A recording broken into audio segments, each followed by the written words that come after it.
The Moonstone Quest.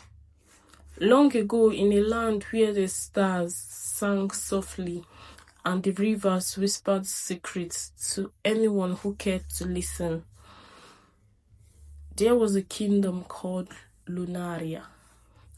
It was a peaceful land blessed by the gentle glow of the moon. For generations, the moon's light had guided farmers to their fields, sailors to the shores, and children to sweet dreams at night. But one fateful evening, the people of Lunaria noticed something strange. The moon was dimming.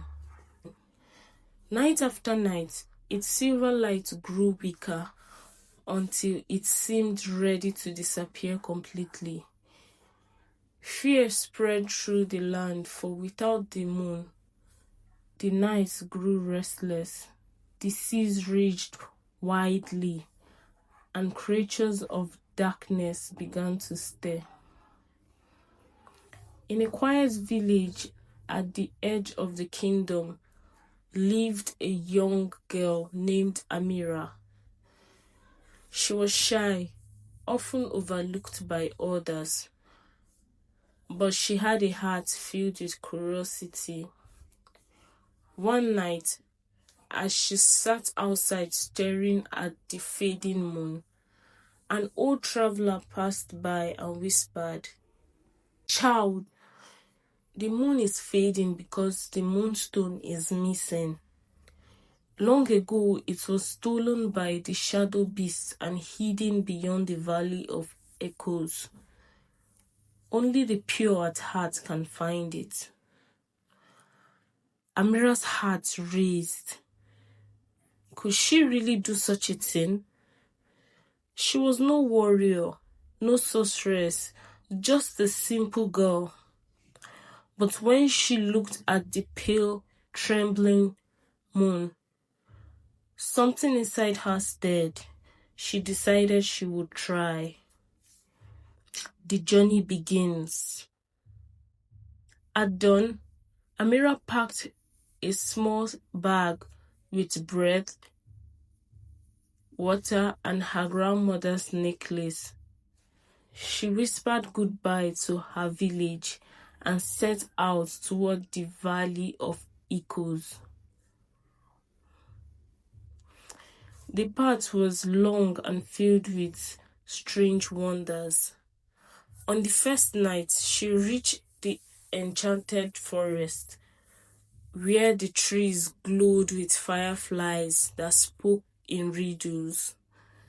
There, she met a bird unlike any other, the talking raven, named Carl, with feathers as dark as midnight and eyes that gleamed with mischief. "Where are you headed, little dreamer?" Carl croaked. "To find the Moonstone," Amira replied. The raven cackled, "A brave task or a foolish one. Either way, I shall come along. I know these lands better than the back of my wing." And so, with Carl as her guide, Amira continued. The River of Whispers. Days later, they reached the River of Whispers, whose waters reflected not the sky, but the hidden fears of anyone who gazed into them. As Amira leaned over the water, she saw her own reflection trembling. What if I fail? What if the shadows swallow me? Her knees weakened, but Carl nudged her. "Do not believe everything fear shows you. Courage is not the absence of fear. It is walking forward despite it." Taking a deep breath, Amira stepped onto the river stones and crossed safely. Behind her, the whispers faded. The mountain guardian. Beyond the river rose the crystal mountains, where every rock sparkled like glass. As they climbed, the ground shook and a massive figure appeared, a gentle giant named Borin, with skin like stone and eyes that glowed like lanterns. No one may pass without proving their worth, rumbled Borin. Amira's heart pounded, but she bowed respectfully. I seek the Moonstone to save the light of the world. The giant studied her, then placed before her 3 objects: a crown of gold, a sword of steel, and a single small seed. Choose the one that will guide you, Borin commanded. Amira hesitated. The crown promised power, the sword promised strength, but the seed promised growth and hope. She chose the seed. The giant smiled. You are wise. Go forth, child of light. Borin stepped aside and offered to join them on their quest. The Valley of Echoes. At last, the companions reached the Valley of Echoes, a place where every sound bounced back 100 times, confusing travelers until they lost their way.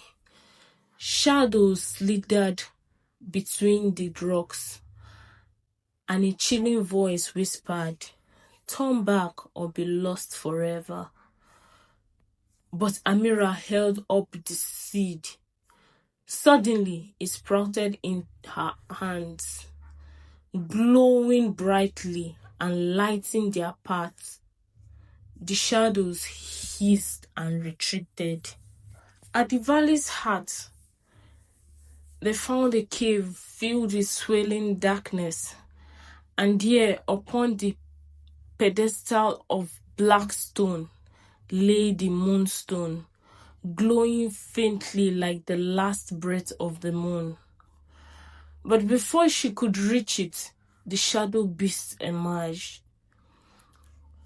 Creatures with bodies of smoke and eyes like burning coals. The final trial. Borin swung his mighty fist, scattering shadows. Cal darted through the air, confusing the beasts with clever tricks. But more and more shadows poured out until it seemed hopeless. Then Amira remembered the old traveler's words. Only the pure of heart can find it. She realized the Moonstone was not to be taken by force. It must be claimed with courage and love. She stepped forward, clutching her grandmother's necklace, and cried out, "I seek not power, but light for all. I choose hope over fear." Her words echoed through the cave, louder than the shadows. The Moonstone blazed with light, driving the beasts away. Amira touched it gently, and warmth spread through her body. The moon in the sky flared back to life, brighter than ever before. The return home. With the Moonstone restored, Amira, Cal, and Borin returned to Lunaria as heroes.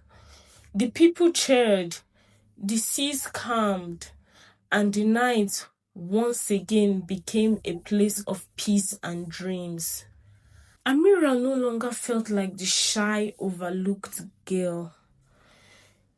She had discovered her strength, not in swords or crowns, but in her courage and kindness. And every night, as the moon shone brightly, the people told the tale of the girl who saved the light, the girl who dared to follow her heart. Now to the moral of the story. True strength comes not from power or weapons, but from courage, hope, and kindness. Thank you so much for listening to today's story. If you enjoyed it, please don't forget to like, share, and subscribe to the channel. Your support helps me bring more beautiful folktales your way, and it means the world to me. Also, remember to turn on the notification bell so you won't miss the next story. Let's keep growing this storytelling family together.